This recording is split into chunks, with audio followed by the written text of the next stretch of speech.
Hey guys, and welcome to episode 16 of the Ultimate Golf Road Trip. Today we're here at the home of golf in America, Pinehurst, North Carolina. And in addition to playing 3 great courses at Pinehurst Resort, number 2, 4, and 8, we also had the chance to check out this magnificent clubhouse behind us, which is loaded with tons of history, as well as check out the quaint downtown Pinehurst. So let's go ahead and take a look at what this special place is all about.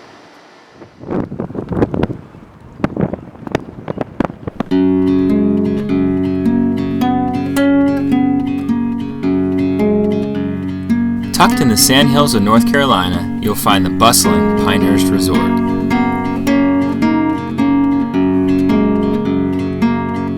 It has everything the avid golfer could want, including a history-filled clubhouse, extensive practice areas, an 18-hole putting course, and 9 golf courses. It can be an overwhelming experience, but let's take a look at how to navigate it all. If you enjoy golf history, then you're going to love this main clubhouse. You could literally spend hours here. So I'd suggest arriving early, grabbing a coffee, and wandering these decorated halls. You'll be greeted with memorabilia both young and old. Images of Ross and Hogan, quotes from Jack and Tiger, reminders of past US Opens, and a case full of trophies from the many championship events. Pop in the well-stocked pro shop before heading outside for the amazing back patio overlooking number 2's 18th green. Alright, so let's get to the golf. We kicked off our rounds on the number 4 course, an original Donald Ross design that was reimagined by Fazio in 2000. The course features relatively generous tree-lined fairways and takes you up and down the natural hills of the property, offering plenty of elevation change throughout. There are over 180 small pot bunkers as well, often clustered in groups and strategically positioned in landing areas or alongside greens. The beauty of the course is centered around a lake in the middle of the property that can be seen from nearly half the holes. It's flanked by the short par 5 13th, a great risk-reward hole that gives you a pretty good chance for birdie, and the uber difficult par 3 14th that measured 229 yards from the back tees. I actually blocked my tee shot 30 yards right and somehow managed to get up and down for par. Gotta love golf. I'd recommend playing the number 4 course as a warm-up for number 2.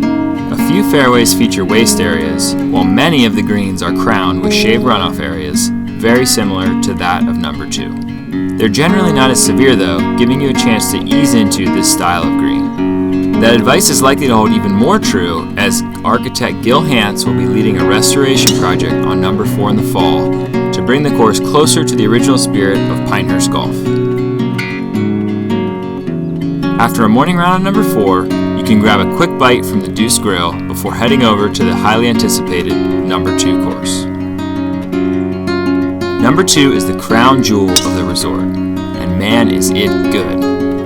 Donald Ross was quoted as saying, "It's the fairest test of championship golf I have ever designed," but I suspect there are plenty who'd question that. Ross's residence actually sat adjacent to the 3rd and 5th greens, where I'm sure he enjoyed his evening cocktail while watching golfers struggle on these tough greens.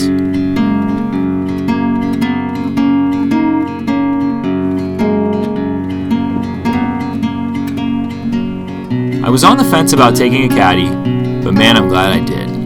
I was hooked up with Bob, a 74-year-old looper who's been here at Pinehurst longer than I've even played golf. His experience quickly showed, and he was hands down the best green reading caddy I've ever had. And on these ridiculously undulating surfaces, that's exactly what you need. No matter how good you think you are, a caddy here is as crucial as anywhere I've played. The crown greens are tough, but it's not impossible to get up and down here. If you find yourself out of position off the tee, ask your caddy where the best leave is around the green. It's true, most greenside spots will leave an impossible pitch, but hitting to areas that were less severe allowed me to successfully get up and down on half the greens I missed. And definitely don't be afraid to use the putter. Aside from the challenging greens, number 2 requires just as much accuracy off the tee. You should know in advance, you will be hitting out of the sand. It's absolutely inevitable out here. Why? Well, Corin Crenshaw's 2010 restoration removed over 35 acres of turf. Fairway edges now meander straight into sandy areas, meaning the slightest off-center drive is likely to scurry into here. I was told over 190,000 tufts of wiregrass were planted too. So while you'll almost always find your ball, it's a coin toss if you'll have a clean lie. Having hit only 3 fairways on the day, trust me, I would know. While there are a lot of interesting holes, I really enjoyed 13 and 14. 13 is a short par 4 with an uphill approach to an elevated, false-fronted green, before 14 flips directions and challenges you with distance, accuracy, and one tough green. As tough as this course is, the only water on number 2 comes at 16, and truthfully, it's not even in play. And the closing hole is fantastic, working straight uphill toward the looming clubhouse ahead. It's a special feeling walking up this final fairway, knowing all the greats of the game who have made the same exact trek. Be sure to compose yourself as you arrive on the green, and do your best to ignore the many onlookers, take one last read from your caddy, and finish the round in style. For our third and final round at Pinehurst, we headed off the main property to the nearby number 8 course. Don't expect the traditional Pinehurst style golf on this course, as number 8 feels a lot more like a Parkland style course.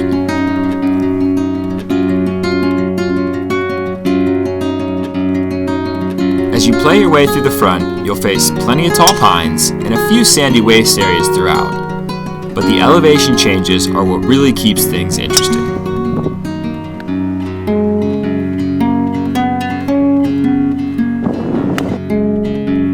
And some beautiful lakeside views add to the enjoyment of the front 9. Turning to the back, the main feature of the property are the freshwater marshlands that come into view beginning on the par 3 13th. The 14th is a fun hole, with the tee shot playing over marshland and allowing you to bite off as much as you dare. And I think you'll really enjoy the finish too, as the par 5 17th gives you a great chance for birdie, before the uphill 18th challenges you to finish with one final par. If you're looking for a friendly course to mix things up on your visit, number 8 is certainly worth a look on your tee sheet. So what else can I tell you about Pinehurst? Well, definitely be sure to check out Thistle Dhu, the 18-hole putting course that's located adjacent to the first tee on the number 4 course. It's a great place to settle a wager, or in my case, take on Brittany in a little putting match. Regrettably, I gave her 2 strokes a hole, and she turned out to be far better of a putter than I thought. In my opinion, the course was actually set up pretty easy around the perimeter of the green. But if you create your own course through the middle, you'll get some really crazy putts. At any rate, not enough makes on my part, and some solid putts from Britt, and well, looks like drinks were on me.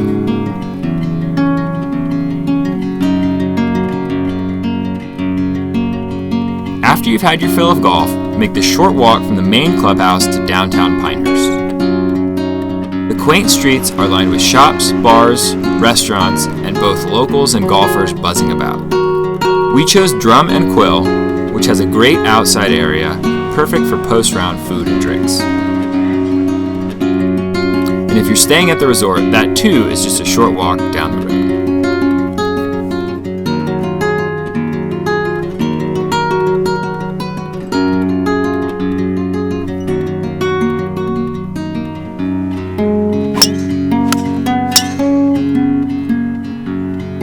An unbelievable experience on 3 great courses. Here at Pinehurst, America's golf home is in great hands.